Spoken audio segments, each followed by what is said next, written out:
A primeira Copa foi realizada na América do Sul. Para a primeira edição da Copa do Mundo, o Uruguai foi escolhido para ser realizado. Isso aconteceu durante o Congresso Extraordinário da FIFA de 18 de julho de 1929, em Barcelona, Espanha. Essa escolha não foi por acaso, o país reunia diversos fatores a seu favor, além de ser bicampeão olímpico de 1924 e 1928, tinha o apoio total do governo, que, inclusive, pagou os custos de viagem e hospedagem de todas as seleções e construiu o estádio centenário que tinha capacidade para 70 mil pessoas. Não houve eliminatórias, qualquer um dos 46 filiados da época poderia se inscrever e participar da Copa do Mundo.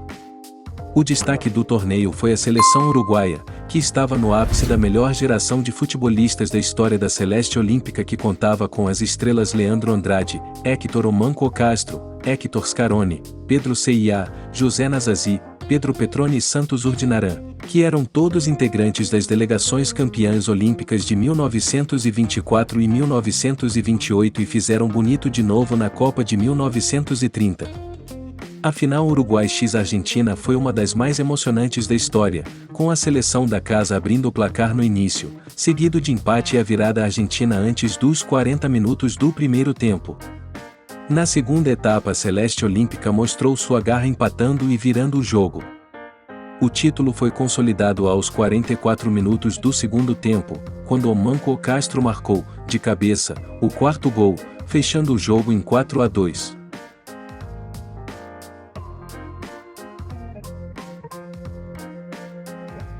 Só um país disputou todas as Copas. O Brasil é o único país que disputou todas as Copas, 104 jogos dos quais venceu 70, empatou 17 e perdeu 17. Marcando 221 gols e sofreu 102. Ganhou 227 pontos nas 20 participações.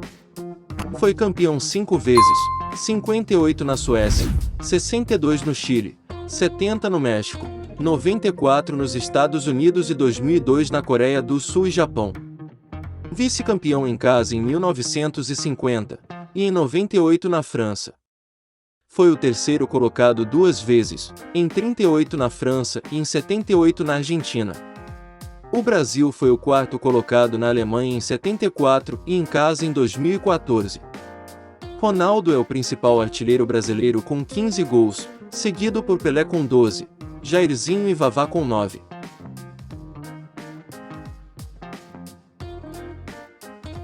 Água batizada. No dia 24 de junho de 1990, a Argentina derrotou o Brasil por 1-0 e eliminou o arquirrival nas oitavas de final da Copa do Mundo da Itália. A partida ficou marcada pelo gol de Cláudio Canide e por uma polêmica história que já está prestes a completar 3 décadas. Ao entrar no gramado para atender um jogador, o massagista da seleção argentina, Miguel Di Lorenzo, conhecido como Galindes, deu uma garrafa de água para Branco se reidratar. Só que o líquido estava batizado com um tranquilizante, o que deixou o brasileiro grogue em campo. O conteúdo da garrafa plástica servida pelos argentinos a Branco jamais foi analisada. Ou seja, não dá para afirmar com precisão científica se a pegadinha realmente aconteceu. Roubo da taça. Às vésperas do início da Copa do Mundo da Alemanha, em 1º de junho de 2006, a Justiça contou como a taça Jules Rimet, símbolo da conquista brasileira do tricampeonato de futebol no Mundial do México, em 1970, foi roubada e derretida em 1983. Esse foi o único episódio do programa a apresentar um roteiro com doses generosas de humor. O roubo causou comoção nacional, mas tanto a CBF quanto os assaltantes e a polícia deram provas inequívocas de incompetência em situações que beiraram o tragicômico. A começar pela inexplicável decisão da CBF de deixar a taça Jules Rimet original e uma peça de 30 centímetros de altura, pesando 4 quilos, dos quais 1,80 kg de ouro puro e exposta em uma vitrine à prova de balas na sede da entidade, enquanto uma réplica do troféu era guardada dentro de um cofre.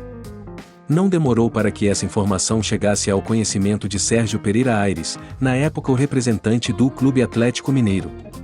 Ele traçou um plano do roubo e recrutou 2 comparsas para executá-lo, Francisco José Rocha Rivera, o Barbudo, e José Luiz Vieira da Silva, o Bigode.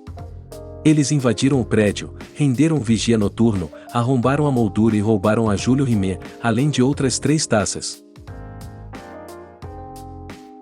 A primeira derrota da seleção brasileira por 7-1. O dia 8 de julho de 2014 ficará negativamente marcado para sempre na memória do torcedor brasileiro. Em partida válida pelas semifinais da Copa do Mundo, a seleção brasileira foi massacrada pela Alemanha ao ser eliminada da competição com uma sonora derrota por 7-1. O histórico e humilhante confronto para a semifinal contra a Alemanha. O Brasil sofreu 4 gols em um intervalo de 6 minutos e foi para o intervalo perdendo por 5-0. Na segunda etapa, Surrulli marcou os últimos 2 gols da equipe que viria a ser tetracampeã mundial, para a tristeza daqueles presentes no Mineirão. O gol de honra brasileiro foi de Oscar, aos 44 minutos.